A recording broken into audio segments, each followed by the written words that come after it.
Rising summit ఈ మధ్యన అక్కడ పెట్టారు అధ్యక్ష, డేరా నగర్లో సమిట్ పెట్టారు. అది గ్లోబల్ సమిట్ అది పెట్టారు అధ్యక్ష. ఇక అందులో ఎట్లా అంటే అధ్యక్ష, గ్రాఫిక్స్ మాయాజాలం, 100 కోట్ల రూపాయలు ఖర్చు పెట్టి ఏం సాధించారయ్యా అంటే 5,75,000 కోట్లు. అది వస్తే అధ్యక్ష అడ్వర్టైజ్మెంట్లు, నారాయణ శ్రీ చైతన్య వాళ్ళు first rank, second rank, third rank, fourth rank, ఆ టైప్లో ఒక్కో పేపర్ చూస్తే ఒక్కో నెంబర్ అధ్యక్ష. ఒక ఆయన 5,75,000 కోట్లు అంటాడు, ఇంకో ఆయన 6 లక్షల కోట్లు అంటాడు, ఇంకొక ఆయన 7 లక్షల కోట్లు. ఇష్టం అధ్యక్ష. అంటే అధ్యక్ష మాకు కన్ఫ్యూజన్ వచ్చింది అధ్యక్ష చూస్తే. మరి ఒకవైపు ఏమో గవర్నర్ ప్రసంగంలో $1 ట్రిలియన్ ఎకానమీ చేస్తాం 2031 కల్లా అని చెప్పారు.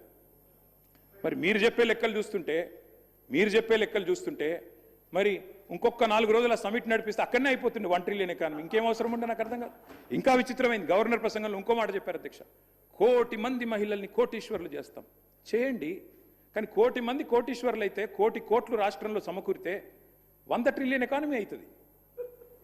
100 ట్రిలియన్లు. మీరు చెప్పే 1 ట్రిలియన్ 4 ట్రిలియన్లు కాదు, 100 ట్రిలియన్లు.